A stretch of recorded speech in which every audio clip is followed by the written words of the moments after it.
Hey guys, it's Hillbilly Talk with Shane Simmons back at you again, and today it is November 5th, 5:23 p.m. Eastern Standard Time, in the year of our Lord 2024.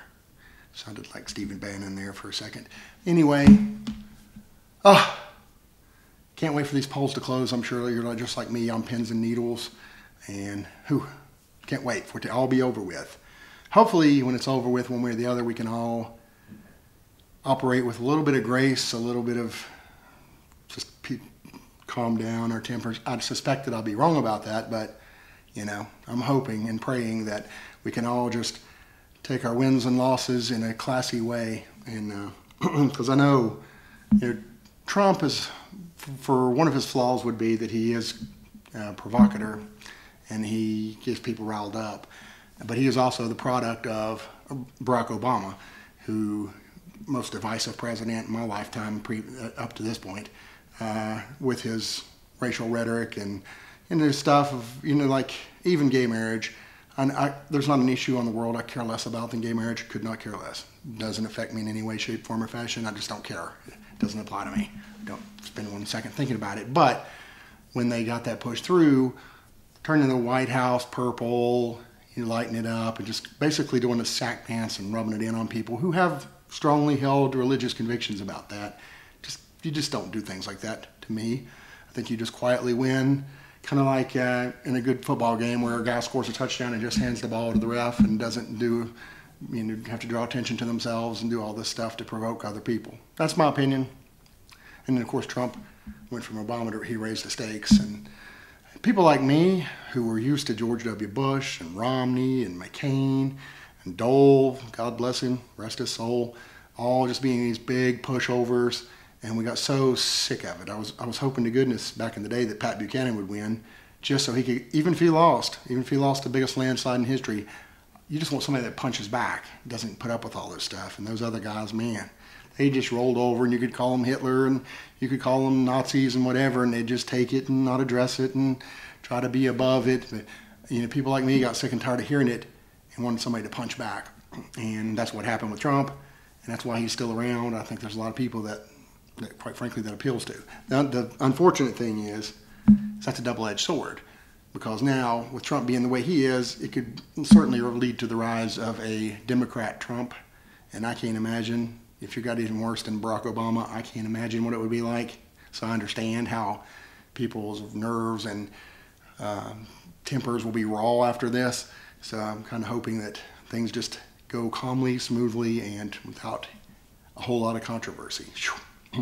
One thing I will say too, though, I have to say that no matter who wins this thing, Kamala or Trump, if there's one thing that's crystal clear to me is the legacy media, or mainstream media as it used to be called, has got to be destroyed. I mean, it is absolutely the lyingest, connivingest, one-sidedest thing you've ever seen in your life. Just complete bogus nonsense. And how do you destroy it? I'm not talking about, because people will say, just like Trump, oh, you're going to blow them up. No. You destroy them financially, strangle them out. Don't. I've already unfollowed on every social media account. I do not follow New York Times, Washington Post, USA Today, none of these people. I just can refuse to do it. I've even jumped off of some of the local television stations and some of the local newspapers that really promote a lot of Associated Press articles that are just so biased that it just can't even stand it. And it's one thing to be fair.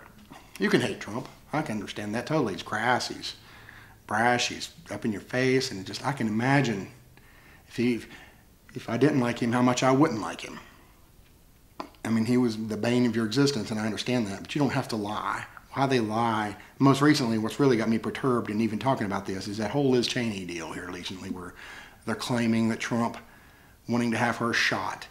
It is the most anybody with a pea brain that functions at a 10% level would know that is not even close to what he said. He said she's willing to put your kids on the line and she wouldn't back it up herself. I mean, it's so obvious to anybody, but boy, everybody runs with it. Oh my God, can you believe what he said? And anybody, if you sit for 2 seconds and watch it, you see that wasn't even close to what was being said. And it goes back to the old hoax of the Charlottesville incident where he said there's very fine people, meaning people who just don't want statues torn down. Guys like me, I like to think of myself as a very fine person. There's people that could debate that. But, you know, I don't want statues torn down. Sue me. And I'm a very fine person. And that's what he was talking about. He clearly called out that he did not mean that to imply to white supremacists, Nazis, and the other type of undesirable people.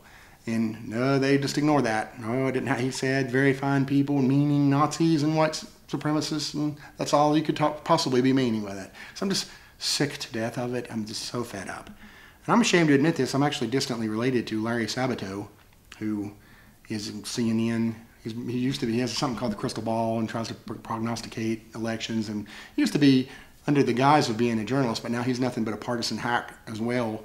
And it's just disgusting to see how a guy like him, who's much smarter than this, I mean, he's a University of Virginia professor. He's not some dumb dimwit who's just running with something.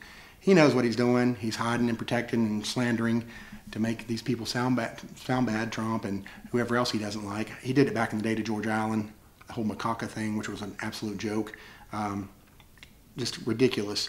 So these guys are just terrible, terrible, terrible people to have to feel like they got to lie to make Trump look even worse than he could do himself. He says a lot of dumb things. He says a lot of things you could get mad about or dislike him for. But what you don't need to be doing is lying to try to make it sound even worse. It's preposterous, and these people need to be punished, and they need to be gone.